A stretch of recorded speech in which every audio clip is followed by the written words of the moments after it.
பிள்ளைகிட்ட எல்லாம் கேட்டாங்க சாப்பாடுலாம் என்னென்ன சாப்பாடு சாப்பிடுவீங்கன்னு சொல்லி பிள்ளைகள்லாம் நல்லபடியாக பதில் சொன்னாங்க. இப்போ என்ன சாப்பிட போறீங்க அப்படின்னு கேட்டாங்க. மத்தியானம் என்ன சாப்பிட்டீங்க அப்படின்னு கேட்டாங்க, சொன்னாங்க. அடுத்து தண்ணி வசதியெல்லாம் இருக்கான்னு கேட்டாங்க. தண்ணி வசதியெல்லாம் இருக்குன்னு கேட்டாங்க. அடுத்து ஏதாவது குறை இருக்கா அப்படின்னு என்கிட்ட கேட்டாங்க. நாங்கள் ஒன்றும் இது பண்ணல.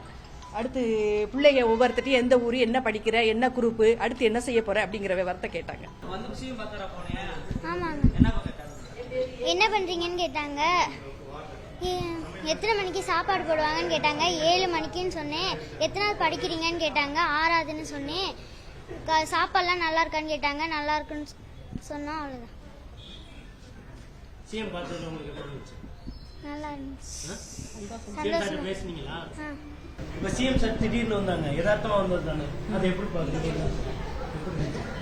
சந்தோஷமா இருந்துச்சு. எத்தனாவது படிக்கிறேன்னு கேட்டாங்க. 12ன்னு சொன்னேன். அடுத்த வருஷம் எந்த காலேஜில் படிப்பேன்னு கேட்டாங்க. அழகப்பா காலேஜ்னு சொன்னேன். நல்லா படிக்கணும் அப்படின்னு சொன்னாங்க. செய்திகளை உடனுக்குடனும் துல்லியமாகவும் தெரிந்து கொள்ள சப்ஸ்கிரைப் பண்ணுங்க.